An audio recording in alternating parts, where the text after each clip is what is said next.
تمہاری آج کی ادائیگی ہے، یہی آج کے دن کی تمہاری نیکی ہے کہ میرے نبی کا دیدار کرو. یہ ہو گیا. اب آپ واپس آ رہے ہیں، ایک بڑی اہم بات بتانے لگا ہوں دنیاوی. آپ نے کہا میں جس آسمان سے نیچے آیا، جس آسمان سے میں گزرا، نیچے نہیں، جس آسمان سے میں گزرا، وہاں کے فرشتوں نے کہا یا رسول اللہ علیک بالحجامہ، علیک بالحجامہ، یا رسول اللہ حجامہ کروائیے، حجامہ کروائیے. ساتوں آسمان کے فرشتوں نے کہا یا رسول اللہ حجامہ. حجامہ کیا ہوتا ہے؟ کپنگ، جس کو آج کل کپنگ تھوڑا تھوڑا ہمارے ملک میں بھی اس کا رواج ہو گیا ہے. یہ جتنا ٹاکسن ہے یہ کھال کے نیچے باریک رگوں میں جمع ہوتا ہے، گندا خون. میرے نبی کیا کرتے تھے، ایسے کپ ہوتے تھے، وہ تو چمڑے کے ہوتے تھے، تو اس میں ویکیوم پیدا کر کے اور اس کو یوں لگاتے تھے، پھر وہ وہاں جم جاتا تھا اور کھال ابھر آتی تھی، پھر اس کو ہٹا کے وہاں کٹ لگاتے تھے کسی چیز سے. آج بلیڈ ہے، کٹ لگا کر ہلکے ہلکے، پھر اس کو ویکیوم بنا کے پھر یہاں کاٹ دیتے تھے. تو اس سے جتنا گندا زہریلا خون ہے وہ نکل کے اس کپ میں آ جاتا ہے، پھر اس کو پھینک دیا جاتا ہے. اس کو کہتے ہیں حجامہ. اور کمر کے سینٹر میں ایک پوائنٹ ہے جہاں حدیث میں آتا ہے 70 بیماریوں کا علاج یہاں کپ لگوانا ہے، 70 بیماریوں کا علاج یہاں کپ لگوانا ہے. یہ میرے نبی کے نے ہر آسمان میں فرشتوں سے سنا. ڈھونڈو، تلاش کرو. اب لاہور میں بھی یہ سلسلہ ہے. یہ تم ڈاکٹروں سے جان چھوٹ جائے گی اگر آپ نے میرے نبی والا طریقہ شروع کر دیا. حجامہ، غذا، سموسے پکوڑے نہ کھاؤ، دہی بھلے نہ کھاؤ، اور یہ ڈرنک نہ پیو، اور یہ روز بروز نہ کھاؤ، غذا سادہ رکھو، حجامہ کرواؤ. تمہیں اللہ بیماریوں سے نجات دے دے گا، تمہیں ڈاکٹروں سے نجات دے دے گا. میرے نبی کا طرز طعام، طرز خوراک، طرز علاج. آپ نے آخری سفر میں بھی کپنگ کروائی. آپ جب حج پہ جا رہے تھے تو آپ نے یہاں کپ لگوائے، یہاں راستے میں یہاں اس جگہ. یہ آپ کا آخری حجامہ ہے جو آپ نے سفر میں کروایا تھا.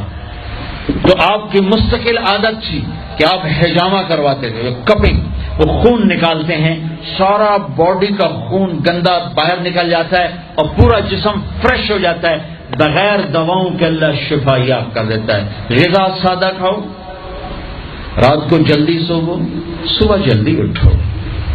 میں پوری دنیا ابھی افریقہ کے 8 ملک پسماندہ 5 بجے کے بعد بازار بند ہوتے ہیں. یہاں رات 9 بجے شاپنگ کے لیے نکلتے ہیں. میرے رب نے رات سونے کے لیے بنائی، دن کام کے لیے بنایا. اتنی نحوست ہے کہ 12 بجے تک بازار نہیں کھلتے، 11 بجے تک بازار نہیں کھلتے. میرے نبی نے فرمایا جعلت البرکۃ فی بکور امتی، میری امت کی صبح کے وقت میں برکت دی گئی ہے. میرے نبی نے فرمایا صبح کے وقت میں رزق تلاش کرو، صبح کے وقت میں اپنے رزق کی طلب سے غافل نہ ہو، سو نہ جاؤ. اب سارا تاجر صبح سوتا ہے، ساری منڈیاں، سارے بازار رات 11 بجے تک کھلے ہوئے ہیں. بچوں سے دور، بیویوں سے دور. رات 11 بجے دکانیں چھوڑتے ہیں، 12 بجے کھانا کھاتے ہیں. بچے یا سو چکے ہیں یا اپنے ٹی وی پر مشغول ہیں. یہ 12 بجے کھانا کھا کے ہی سوتا ہے. سارا کھانا پیٹ میں زہر بنتا ہے، پھر پیٹ پھول کے باہر. پھر جناب شیخ صاحب ٹردے جا رہے ہیں، آپ سجے پاسے تو پیٹ کھبے پاسے. اور پھر ڈاکٹروں کی چاندی، کسی کو بلڈ پریشر، کسی کو شوگر، کسی کو ہارٹ، کسی کو کچھ. یہ سب فطرت کی زندگی کو چیلنج کرنے کا. یہ ساری لوڈ شیڈنگ اللہ کی قسم ختم ہو جائے گی. شام مغرب پہ بازار بند کرو، صبح اٹھو. سارا یورپ، سارا امریکہ، سارا چائنا، سارا افریقہ میں جہاں پھر کر آیا ہوں، 5 بجے بازار بند ہیں، 9 بجے سناٹا ہوتا ہے، ہو کا عالم ہوتا ہے. تمہارے 9 بجے لبرٹی سے گزرا نہیں جاتا ہے. کیا ظلم و ستم ہے.